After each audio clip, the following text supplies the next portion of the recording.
What's up, everybody? Welcome back to the Future Focused Podcast. Here again with Mr. Wilson and our guys in the back, Mr. Anthony Smith. All right, we want to welcome you back. We appreciate all you guys for being here.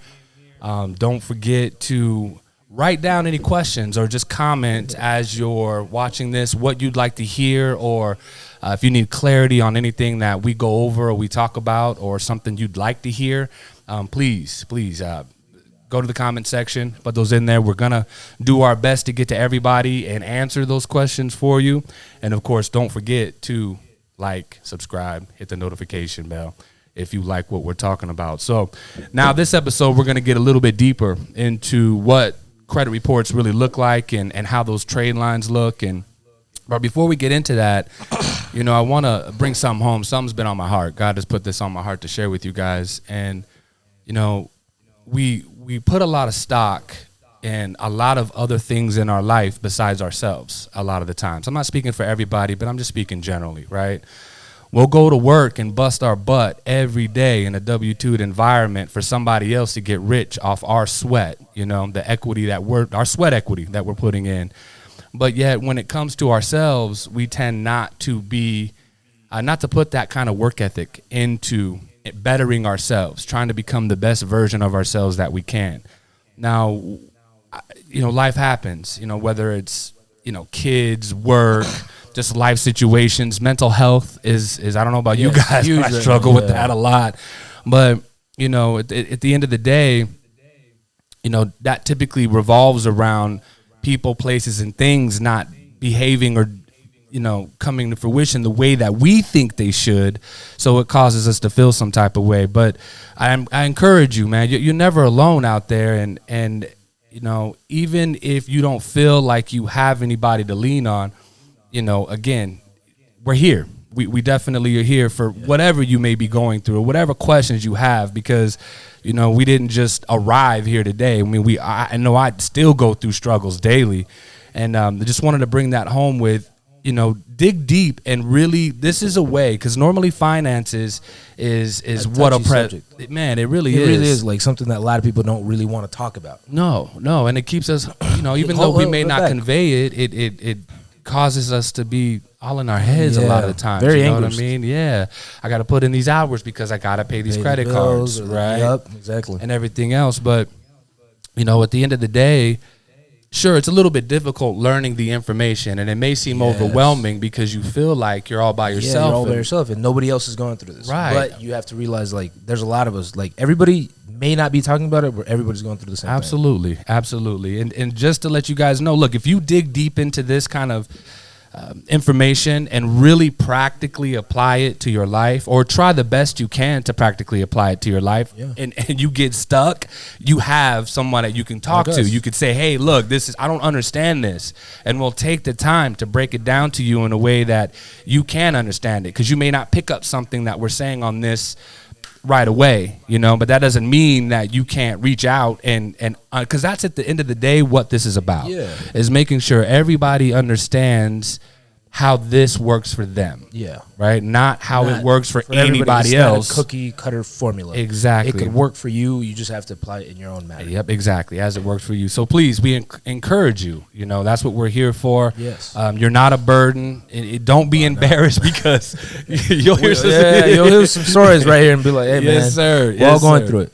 It ain't from where you're from, it's where you're at. We have to make mistakes in order to learn. We don't learn from doing things right. Exactly. So we're not going to judge you. We're not God by any stretch of the imagination. So what we're going to do is dig into so there's two different types of credit reports that you'll see typically. One is like what you see on Credit Karma and Experian and places like that. Okay. And then there's the one that the financial institutions pull on you. Like if you went to the bank and again applied for a home loan, right? They never usually let you see that credit report, but you're entitled to it. Yeah, why don't they? Is that like a trade secret, or what is honestly, it? I do believe, this is my personal opinion. I'm not telling you this is why it is, but my personal opinion from my experience is just lack of concern for you. They don't really want to go through the motions of actually explaining it to you. And I'm not saying everybody. There are some people out there that will send it to you and break it down, like myself, you know. Obviously, I like to have the credit report in front of you, and you follow along with me so you can understand exactly what it is you're looking at, you know. But I honestly just feel like it's just out of, they don't think about it. It's not something that's in the forethought, you know. And so, or maybe they don't want you to know, because the more you're educated, the more questions you ask, and then you might not want to do whatever deal that they're presenting you with, you know. So my man Anthony here is going to pop up number one. And this is, like, if you went to, again, apply for a home loan, this is the first page of what you're going to see, which is, if you'll go to the top there, and sorry for my colorization here. I wanted to make it kind of easier for you to see. It's really easy, you know, to be able to, like, just coordinate with colors. Yeah, so it's better like that. Dude, I got my crayons, man, and we was good. Still, yeah. It was good. I don't know about you, but I'm simple, you know, so you just give me some colors, I'm straight. So I'm going to draw your attention to the green, which would essentially be your score, right? And so you'll see 3 different scores there. If you don't know, the 3 major credit bureaus are Equifax, TransUnion, and Experian, okay? Now, they all 3 have different, what they call score models or software that determines what your credit should be. Because if you notice when you're looking on the screen there's 3 different numbers. They're different, right? A lot of people think, well, all credit should be relatively the same. Why? There's one score 750, another score 666, you know what I mean? And so on and so forth. That's because these models, whoever programmed them just put in different parameters, you know, and each bureau, credit reporting agency, Equifax, TransUnion, and Experian, have different appetites of what they feel should be optimal for grading your score, right? And that's what we're going to kind of get into as we move down in episodes as well, is what we're going to break down, and is really teaching you how those computer softwares work, right? How to kind of optimize it so that way you can legitimately maximize your score. Now, look, you know, I'm not saying anything's wrong with a lot of the credit repair places out there, Lexington Law, well, just a lot of the credit repair places out there, but at the end of the day, you're paying them a service, right? Or you're paying them for a service, and then they're going to fix everything for you. But what are you learning? Because I guarantee you most of these credit repair agencies don't educate you really through the process. How are you doing what you're doing?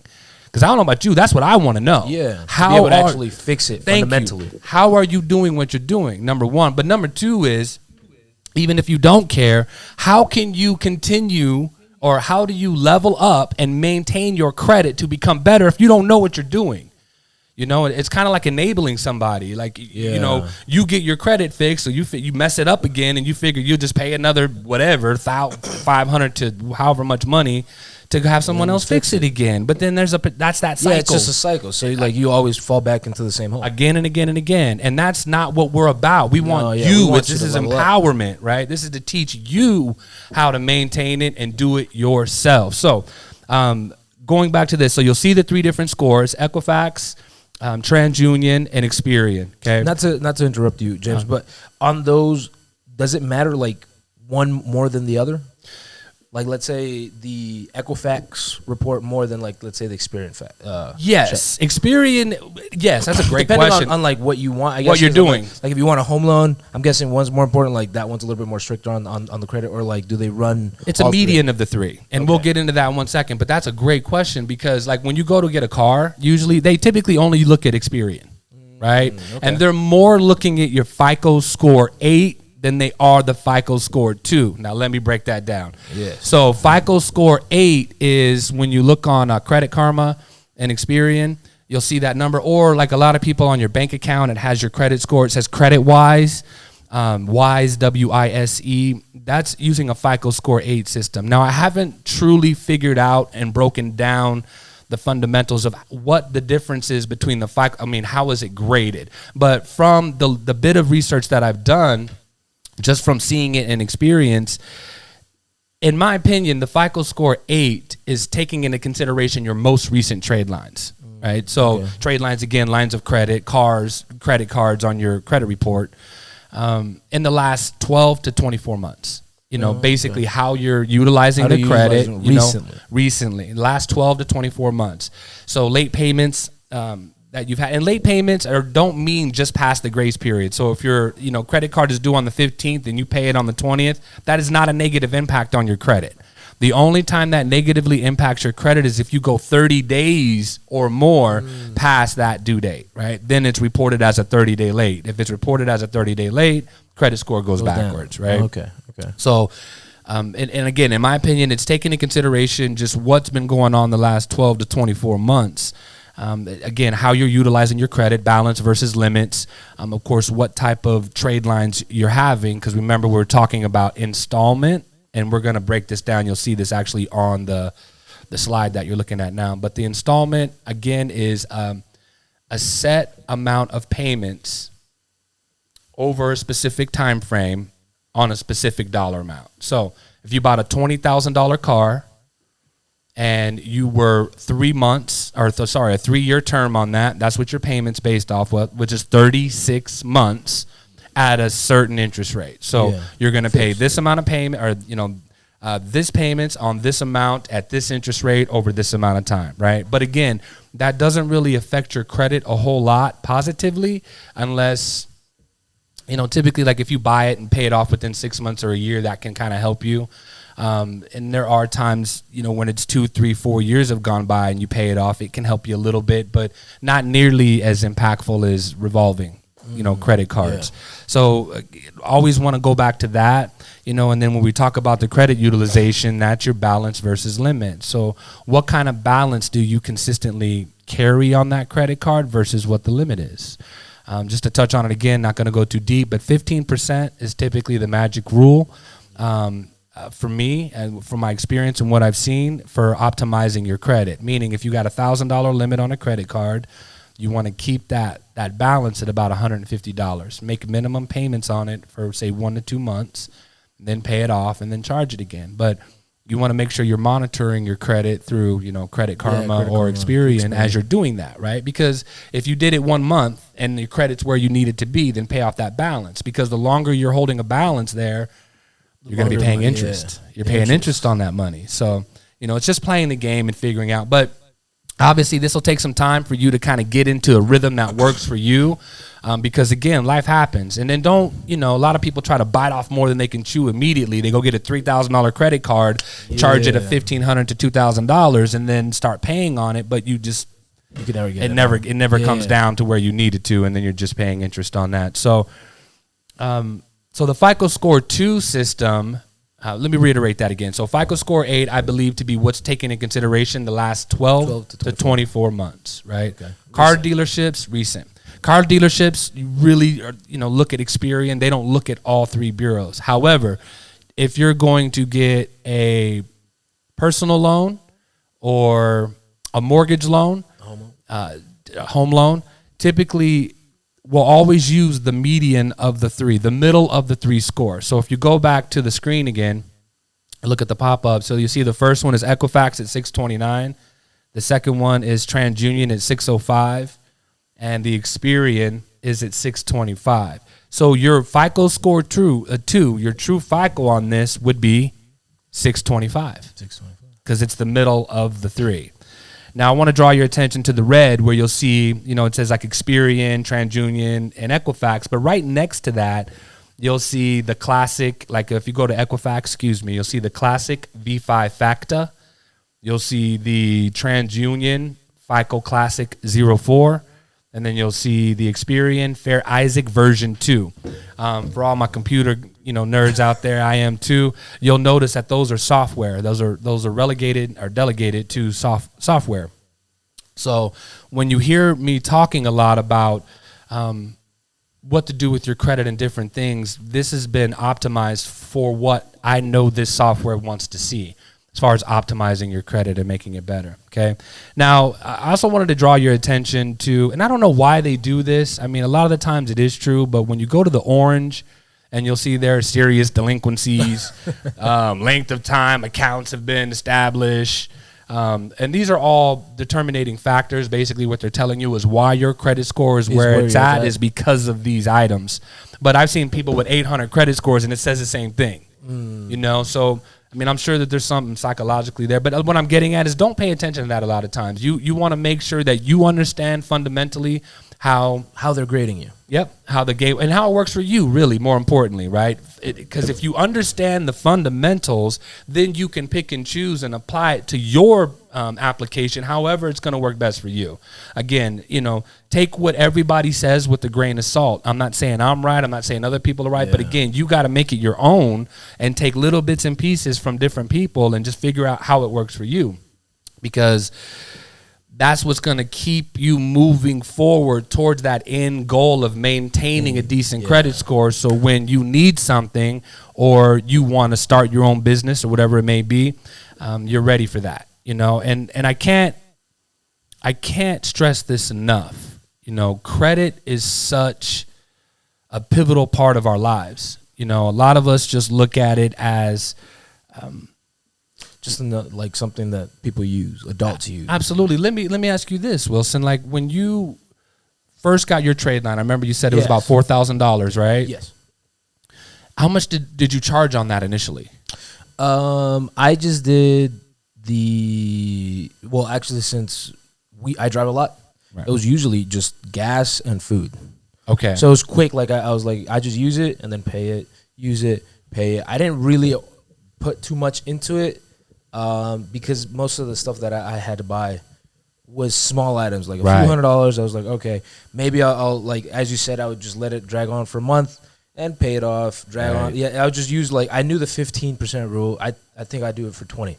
And I was like, okay, like, so which is still good. It's still good. Yeah. But I never used it up until I needed some gear. Right. As we run a production company, that's when I started like, okay, then I needed to buy some gear. So I would buy maybe $1,000, and then I'd be like, well, in like a month, I'll pay that off because like the next. Did you? Yeah, I would. Did? Okay. Did you ever get stuck into that? Did you ever get to? Did you ever get through a period where you're like, man, this is kind of tough? Oh yes, believe me. Wait, this is where I was like, I was doing great. I was doing great. And then I hit a big jump, and I was just like, dang, like I'm gonna have to use like a good chunk of this. Yeah. Like. Too much. But what was your thought process though? Like I want you to break down, how were you going to pay it back? Did you have a game plan or you like, look, I'm just going to do this and figure it out later? I had a game plan because I knew that the way that our work comes and the way that we work is just like, you're going to need this regardless. So bite the gun right now. Cause you know, like within less than 6 months, this is going to get paid off. Like just be more like money conscious. Right. About your next couple of decisions. And that's how it came about. It was just like, and man, it was I'm going to tell you guys, it was $3,000 and it hit me. I was just like, yep. Because that minimum payment goes up, right? Because that's one thing a lot of people don't think about, right? Because you're used to like maybe a certain payment on a credit card, or you're just so caught in the moment. Like, look, this is an investment. This is my work. If I don't spend this money, I don't make any money. You know what I mean? So I need to get this. But one thing a lot of people, you know, don't think about is how much the payment's going to be, because most of us don't even understand interest and how that works, much less how to calculate a payment on a $400 or $3,000 balance, right? So you just wait till it comes, and then you're like, you see it, and it's like, I did the math, and I knew that I was going to like, I want it down before, of course, the credit. Like the credit is like telling me like, you could have it for like 12 months. I was like, no, you're going to charge me interest. Yeah. I know how the game is going to work. Like you guys are going to try to get my money out of me. That's exactly right. Exactly. Too. So I knew that I had like 6 months to get it down, and I'm pretty much at the end of that.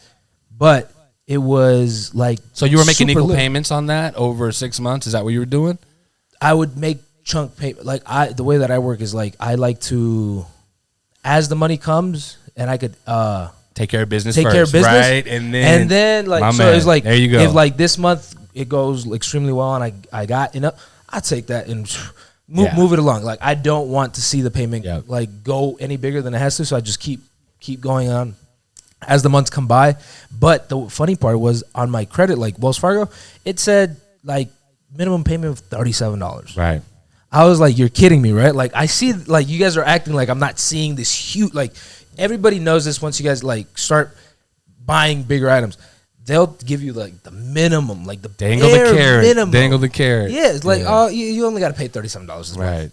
$40 this month. I was like, you guys are joking, right? Like, now, you know the principle behind that. Sorry, keep going with that. But the principle behind that, obviously, is they want that interest, right? We don't, of course, we're aware of interest and how much it is. But if you were to really break down, if you're making minimum payments, which most of us are, let's face it. Most of us on our credit are making minimum payments, and that balance normally never goes to zero. I mean, let's keep it 100 with each other. That's I used to do it myself, and there are times I do it even now, but they want that interest. And if you were to calculate that interest over a specific amount of time, like even on $3,000, if you're making a minimum payment, that's like 5 G's, and it would take you 10 years to pay off. Like, it's crazy astronomical. $37. Yeah. I did the math, and I was like, this is going to take years. Like, I'm never going to, I'm going to pay off $3,000 and then just keep paying off interest. Right. Like, it's never going to come down. So I was just like, this is ridiculous. That's when I really started looking into it. And then how did it make you feel though? Like, honestly, I'm,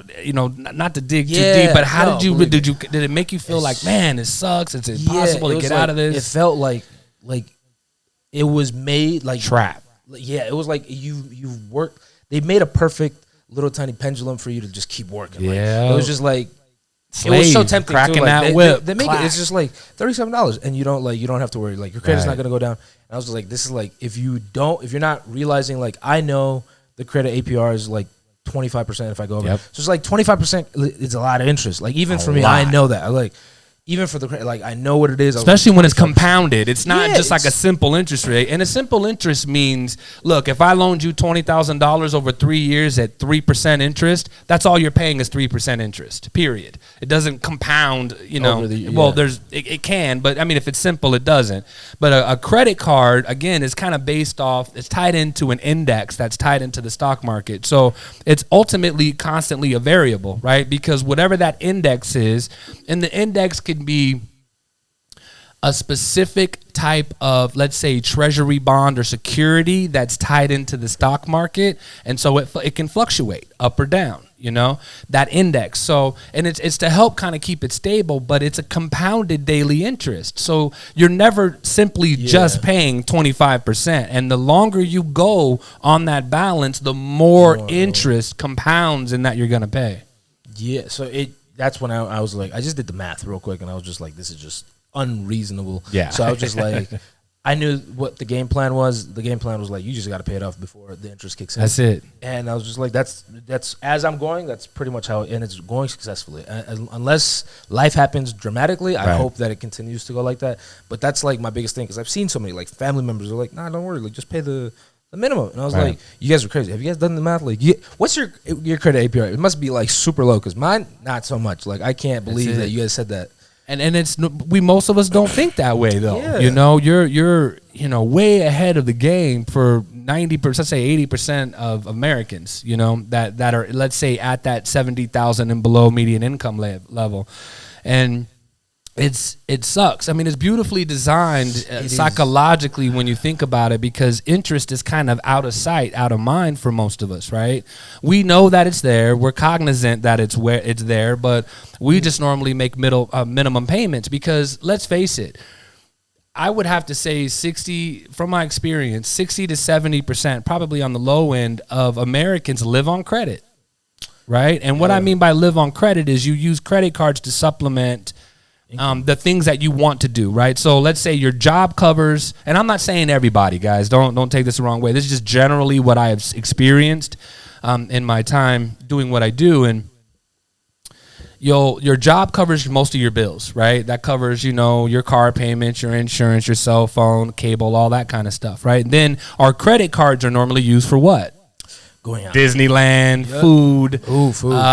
But that's one of the silliest things you could do with the credit card is do recreational things on a credit card, because number one, there's no tangible. I mean, you have the core memory of whatever that might. You went to Disneyland with the family. You have that. But what I'm really trying to get to, the nitty gritty, is, do you need it or do you not need it? Right? That's how you should think of credit. Like, there's nothing wrong with using credit for Disneyland and all those things, but if you're not aware of how much money it's costing you, you're driving down the street and throwing your money out the window for 5 hours of good time at Disneyland, right?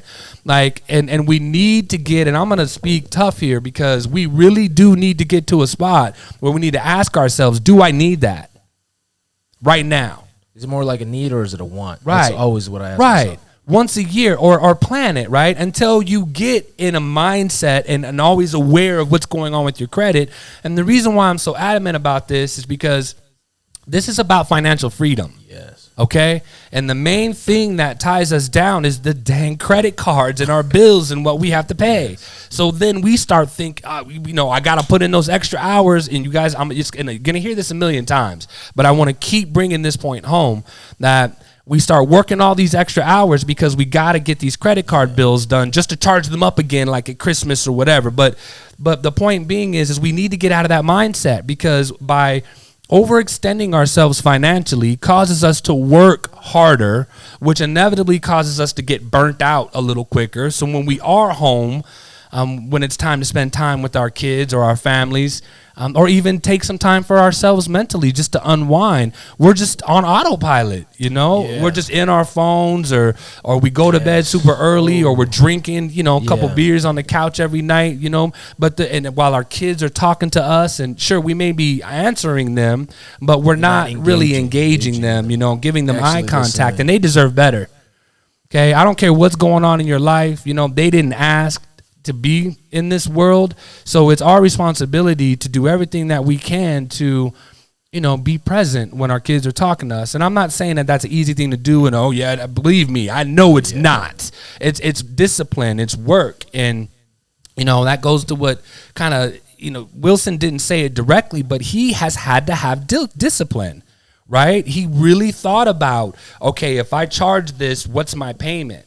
And can I swing this? Instead of just thinking minimum, right? Whenever you're going to charge something on credit, you should automatically divide that by however amount of time you think you can pay it back comfortably, right? So if it's $1,000 or even uncomfortably, right? Because we have to get out of comfort before we can get into a system that is really going to start freeing us from the financial chains that bind us a lot of the times, and the more you understand this and practice it, the easier it becomes, because in the beginning it seems like I'm never going to get out of this hole, and I'm going to be buried in it. But I'm here to tell you, look, if you put in a quarter of the effort you gave your boss every day, who doesn't give a crap about you, damn near, and again, not everybody, your life would be drastically different. And this is you. You put this effort in your life. Like, why would you give someone else 100% and give yourself nothing, pretty much, most of the time? Exactly. Or a half-hearted attempt at it, So, but it's hard to get out of a mindset, right? Like a lot of us, the way that the system works, in my personal opinion, is we're conditioned for this. From the time that we can really understand anything, we're conditioned from this. Literally, like why don't you think they teach this kind of stuff in college or even high school or elementary? Don't you think credit should be a fundamental? I mean, I learned algebra and trigonometry and calculus that I've honestly never been able to apply. I've used it here and there, but I've never, it's not a daily occurrence, right? But credit, how often do you use credit? Every day. Every day. It's a livelihood. That means the difference between us living here or us just kind of squeaking by, just trying to make ends meet, right? But that's how they designed it, is, okay, let's keep them happy. And look, and anybody who's balling out of control most of the time that in your life, it ain't cash, it's on credit.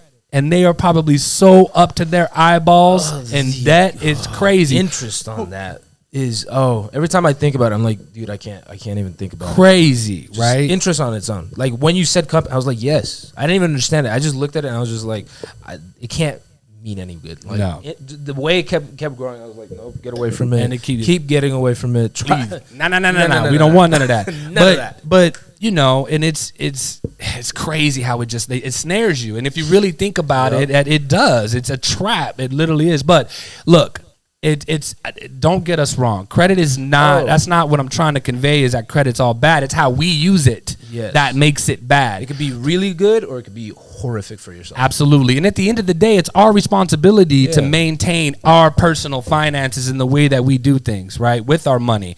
So we can't blame anybody else. And I've done that, you know, and I know it's easy to be like, well, the system and the man and all this stuff and the world is all happening. Why me? Yeah. Well, you know what? Get up and do something about that, right? And it starts with educating yourself on, okay, fundamentally, how does something work? And being able to put that into motion. Because I'm telling you, when you really figure this out, how it works for you, your life, now you don't have to work as many hours because you don't have all this money that you got to pay, right? So if you're not working as many hours, obviously that stress level is going to drop. Comes down, right? You get to a little bit more relaxed. You get to actually enjoy life. I think that's like one of the bigger things is like credit, if you use it right, should be able to make your life easier, not harder. Afford you time. Right, and that's the biggest resource we have. That's it. It's just like most valuable, and that's how we really need to look at things. Honestly, is by seconds, by minutes, by hours, however it works for you. Because time is a commodity we can never get back. Right? You only get it this little bit that you got here.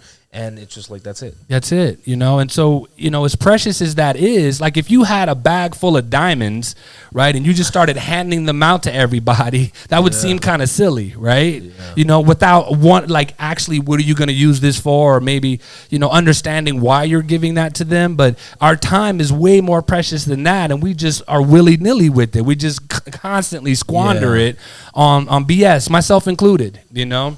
So, but I'm always trying to be aware of how I'm spending my time. In my work day, I count seconds, I count minutes. I'm always looking at different ways where I can shave time off of what I'm doing and make the process more streamlined. Yeah. And in that process as well, inevitably it turns into me providing better customer service.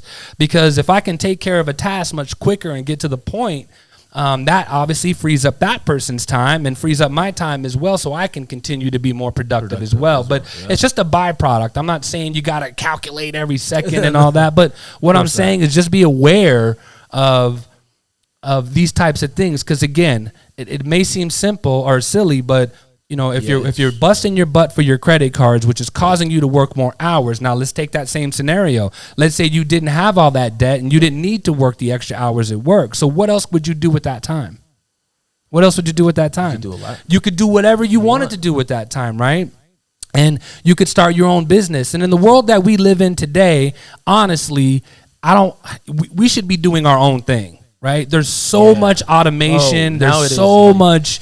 The opportunities. We don't even have to leave home. And I really think the pandemic, like everybody knows that there's an issue going on with people wanting to work, right? I can't tell you how many places I go to. I went into AutoZone the other day and they were closed. Yeah, short staffed. They were closed because they didn't have the people to cover the shifts, which that's insane to me. What is everybody else doing? Because with inflation being the way that it is, groceries are double, gas is triple.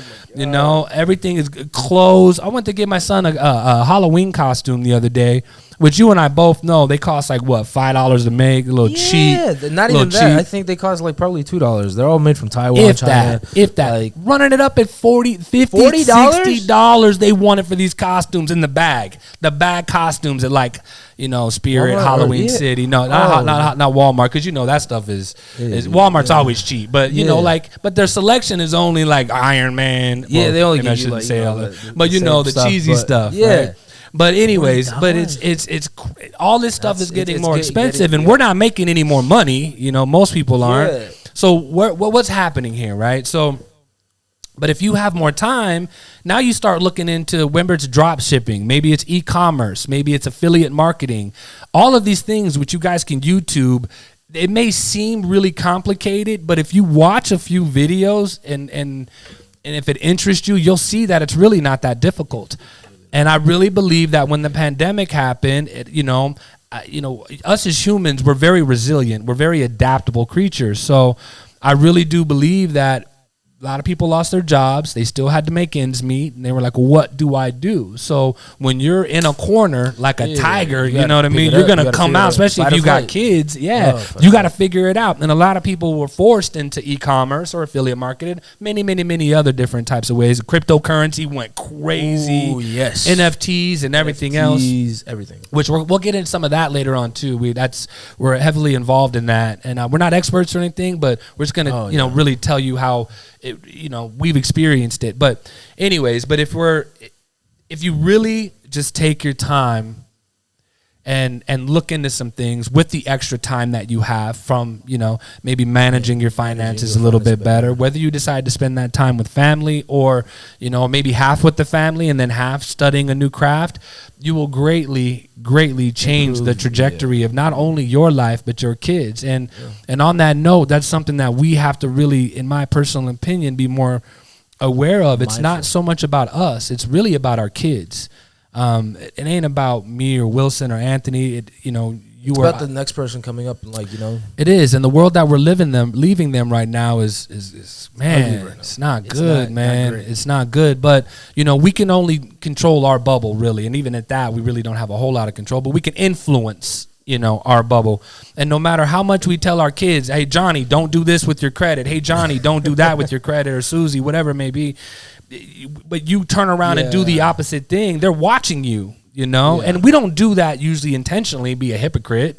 It's just that we don't have the proper tools. Discipline, right? Sometimes even. Discipline is the main thing, because that's the biggest thing that I've learned over these years is it takes discipline to stay the course. You have to maintain. About freeing up that time. Right. Yes. So at the end of the day, just keep it simple. I mean, don't always try to bite off more than you can chew. When we're talking about, when we're going over the credit and the fundamentals of it, start simple of what makes most sense to you, fine tune that, and then figure out how to practically apply it consistently to where it becomes almost like second nature. Just like, we use the analogy of driving before.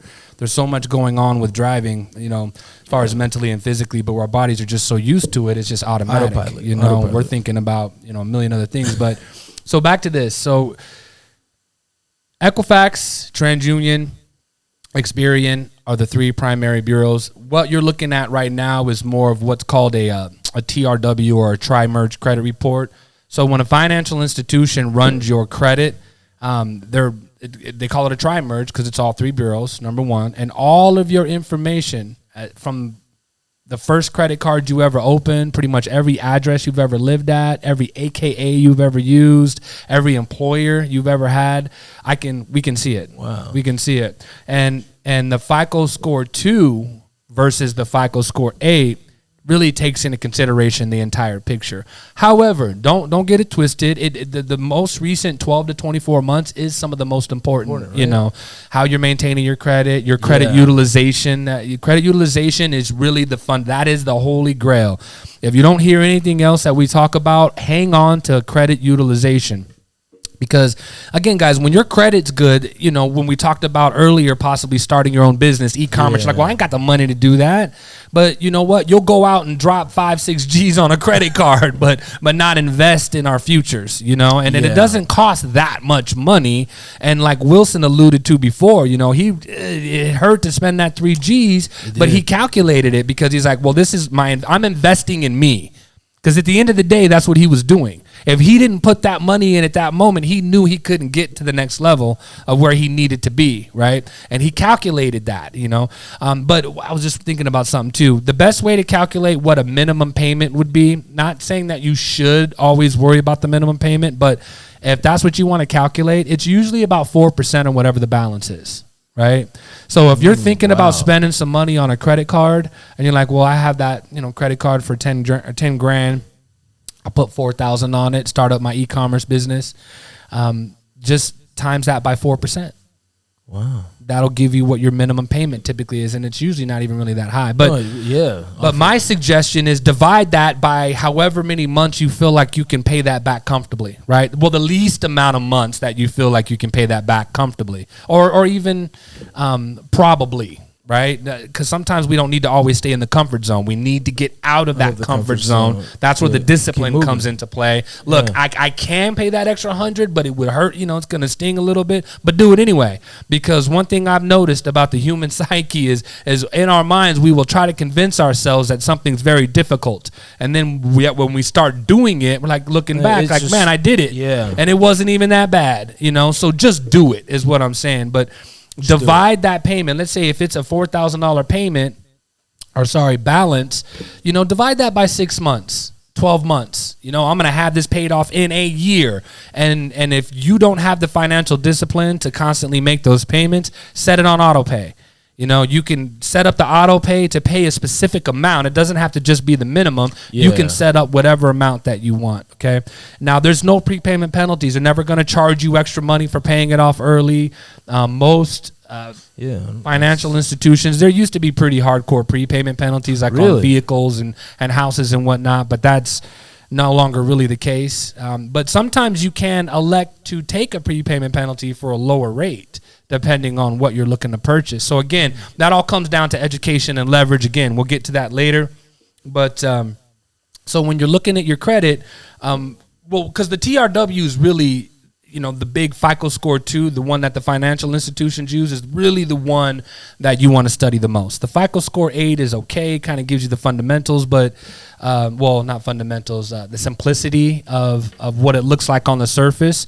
But you want to be able to dig deep into your history, because look, if you had 24 months previous history, paid your bills on time, credit utilization's relatively low, but yet you had a BK, bankruptcy, 2 years ago, that could affect you tremendously, right? So where it may not be as big of a deal if you were, going to apply for another credit card or possibly a vehicle, you're not getting a house. Like if you wanted to buy a home or you're looking at mobile homes or whatever it may be, it'd be a lot more difficult in that capacity. So that's why it's, I bring that up because everybody has judgments. A judgment is typically like if you got evicted from an apartment, right? And say the landlord said that you messed up. We all been there. I mean, I've had landlords said I messed up the carpet, which is a general wear and tear issue, but they want to keep my deposit behind it and then charge me extra and say I owe them this money. So if you don't pay them their money, then they put a lien on you. And then if they go to court, then that lien can then become a judgment.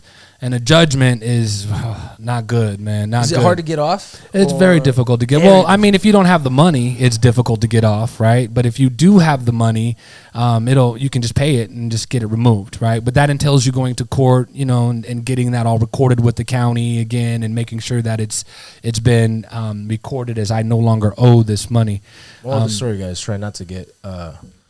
Judgments. Nah, and you'd have to be pretty serious to get a judgment anyway. But typically nowadays too, what they'll do kind of versus a judgment is wage garnishment and whatnot. But that's even, kind of just as worse because, part of when you go to a car dealership or a lender, a home loan company, or even credit cards, a big part of your qualification requirements called debt to income ratio,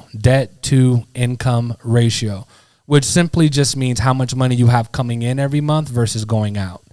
Now, most financial institutions will only use, what you actually have on paper. They won't take into consideration usually utilities and, majority of them, some do, but I'm just generally speaking, they don't take into consideration utilities and cell phone payments and any of that. So it's mainly just what you have on credit.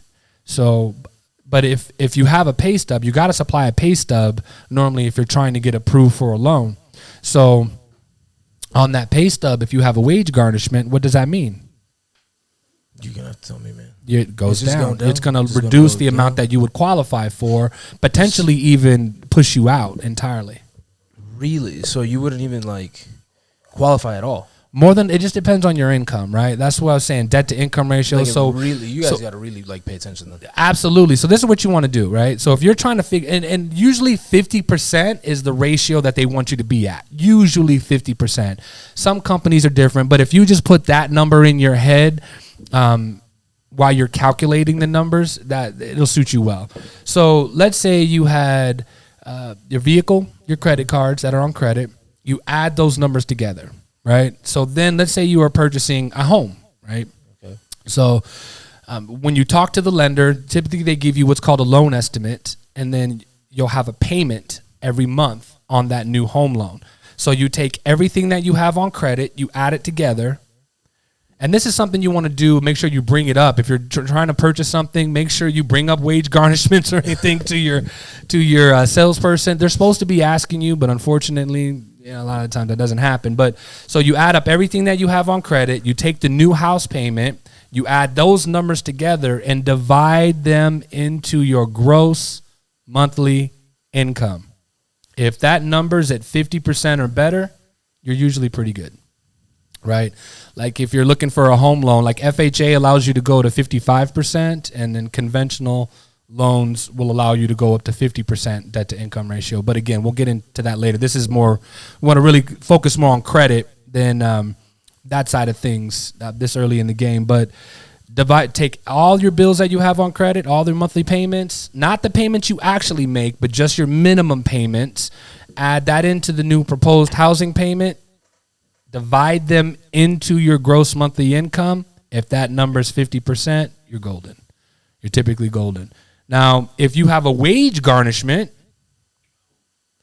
that's going to affect that number. It's really going to go down. Right? So if you got because normally a wage garnishment means you either have child support, you owed some money in the past that became a judgment or a lien, and then they did a wage garnishment. Or you pulled out a 401k loan is another reason. Like some people pulled out money from their 401k loan, and depending on how you pulled it out, some people pull it out under hardship. So you're just paying it back to yourself. You're not being charged a bunch of extra money and having to because if it's let me back up, sorry, because if you take that money, the 401k loan out on hardship, a lot of financial institutions don't necessarily have to count that back into your debt to income ratio, right? So, but that's few and far in between. If you see 401k or wage garnishment, normally it's child support, which means at least usually $400 on average a month that you have to pay. So it's like a really thin margin then, to be able to for most people, I'm guessing. For most people, right? Because not a lot of people make. Because think about it, we live in California, so median home values $700,000 right now. But let's take the high desert, right? Let's some more palatable. So 400 or 500, well, 500,000 really. It's crazy. God, so $500,000 payment on that is roughly about 38. Don't quote me exactly, but it's roughly about 3,800, including taxes and insurance, right?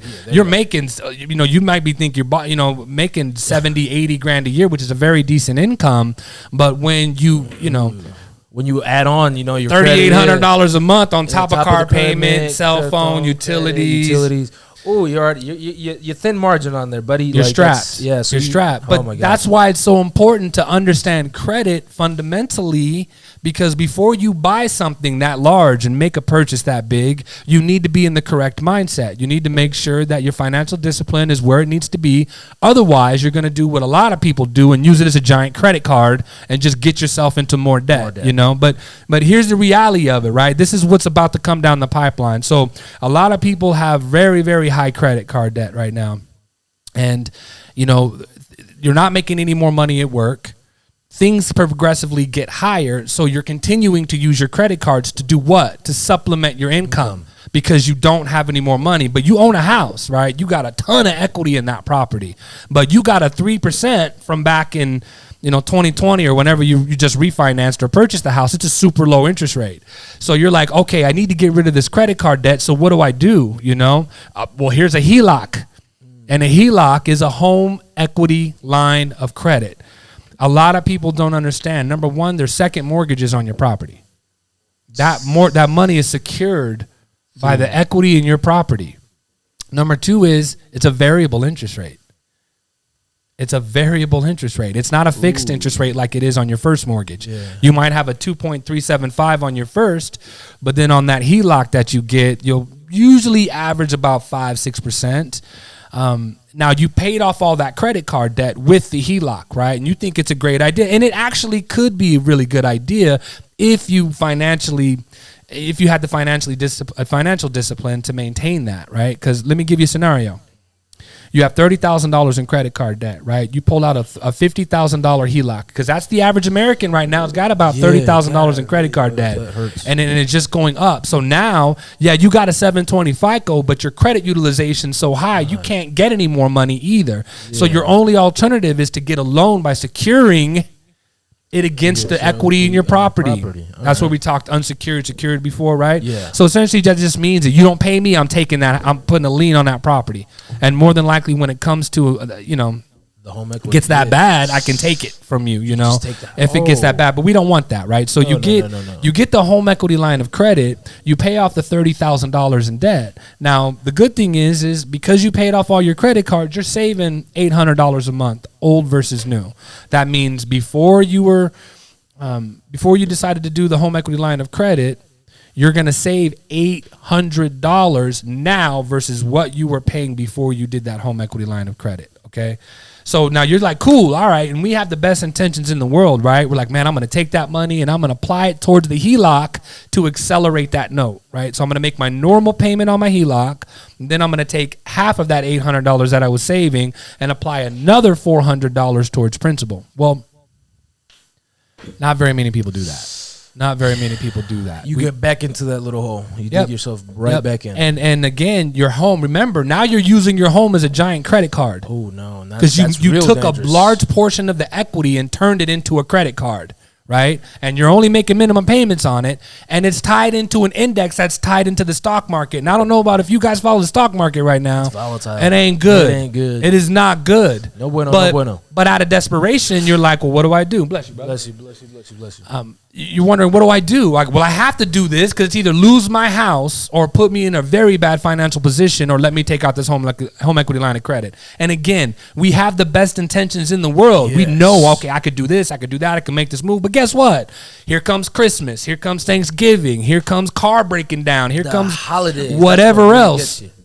And then you're like, okay, well, now I'll just work extra hours to make the extra money. You get right back into it. That's the cycle. The cycle, and it's perfectly designed. Man, it really is. And so, but what I'm getting at with this is now, here's what really happens. You used all the money on the home equity line of credit to pay off your credit cards, right? So now you have $30,000 in available credit to you once again. But most of us don't cut up those credit cards. What do? Right? We leave them open, just in case. But next thing you know, life continues to happen. Now you're charging the credit cards up again. Oh, no. Now you're charging the credit cards up again, and now you have your first mortgage, second mortgage, and your credit cards are being maxed out again. So what does that do? That $800 that you were saving, now you're $800 more per month than you were paying before. That's not a good man. This is what happens. So now the first thing you stop paying is usually credit cards, right? They get late. Then the car payment gets behind. Then you stop paying the second mortgage, because first mortgages usually take precedence, right? We're always thinking in our head, I need to make sure I make this first mortgage payment so I don't lose my house, right? But even if you weren't making payments on the second, you're still going to lose your house. They can foreclose on you for a second mortgage. Straight up. If you get 90 days down, normally when you're 90 days late, they'll file what's called an NOD, which is a notice of default. And then that's just a notice saying, hey, pay us our money or we're taking your house. Pay us our money or we're taking your house. They want your money. And then you can negotiate with them and do some modifications. And be careful with those modifications. Read your documents. Read your documents. A lot of those are not designed to break you out, right? There's several different types of modifications. There's no cookie cutter way of really doing them. It's up to your current lender or your servicer of your loans discretion to determine, what those terms should be. But typically what they'll take is a big chunk of your equity and tack it on the back of the loan. Or they'll set it aside and say, okay, well, we're going to reduce the amount that you owe by this dollar amount to bring down your payment, but you still owe us that money, but we're going to come collect it in 5-10 years.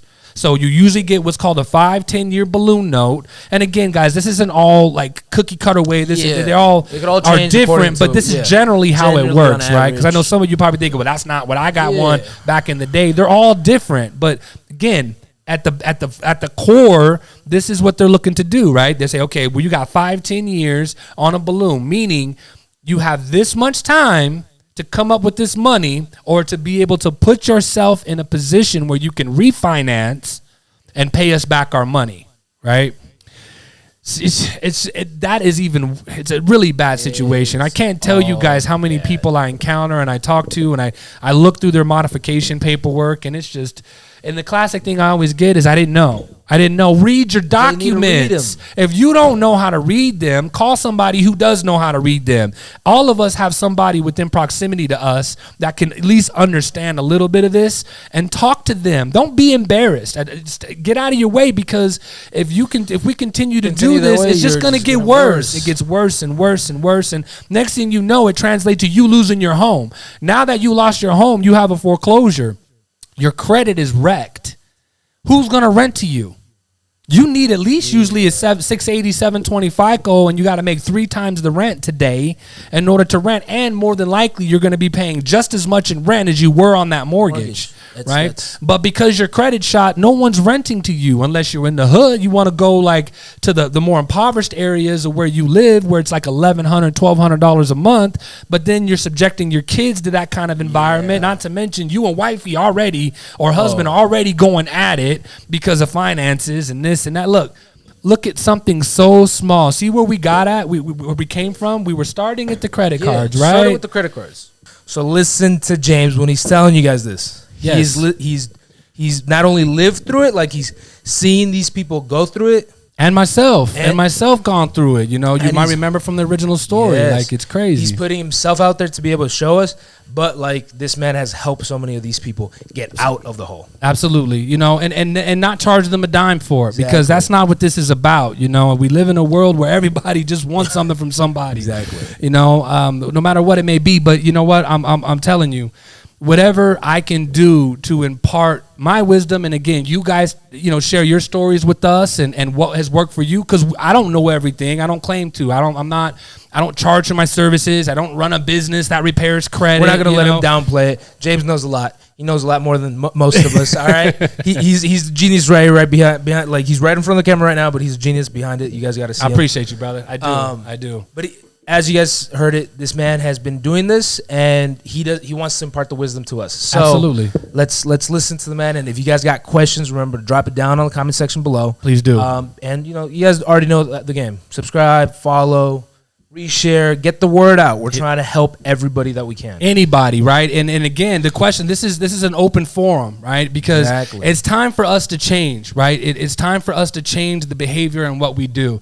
Nothing is going to get better until we decide to make the change. This is about us. This isn't about whatever president or politician is in office. It has nothing to do with that. It has to do with us. If we want to invoke change, we need to invoke change. But we can't do that if we're broke. We can't do that if we don't have the proper education. So what we need to do is start back to the basics. Start with the fundamentals, okay? How do I maintain my position, and what does that look like, right? How do I navigate through this credit thing and apply it in a way that I understand, right? Who do I have to back up on to help me to stand shoulder to shoulder with me right here? Yes. I got a team behind me as well that aren't going to dig in your pocket for loose change, guys. It's time for us to change the narrative. And the only way that we can do that is through freeing ourselves from financial slavery. Because let's face it, at the end of the day, that's what this is. This isn't about black, white, yellow, green, purple, whatever. This is about the haves and have-nots, period, right? And we're going to continue to stay here if we do not invoke the change that we wish to see. And that all starts with credit, number one, because from credit then comes the mindset and changing that discipline to start making different choices in our lives. And then that just starts breeding and leveling up. Next thing you know, we control the narrative, right? Yes. We're not greasing the wheels. The media doesn't have the power that it used to have. The credit was really the credit card companies too. Doesn't have the power that it used to have, because now we're thinking. You know, because at the end of the day, that's what this is about, guys. I just want you guys to ask questions, because if you're asking questions, then you're thinking. If I don't know the answer, we'll get somebody on that does have the answer, no matter what it is. It could be with investing. It could be with credit. It could be with home buying. It could be, you name it. You know, I have a tremendous team behind me that genuinely care and want to do the right thing because it's the right thing to do, not digging in your pocket for loose change. So we love you guys. We appreciate you. See you guys. Talk to you soon. In the next one. All right. This is later.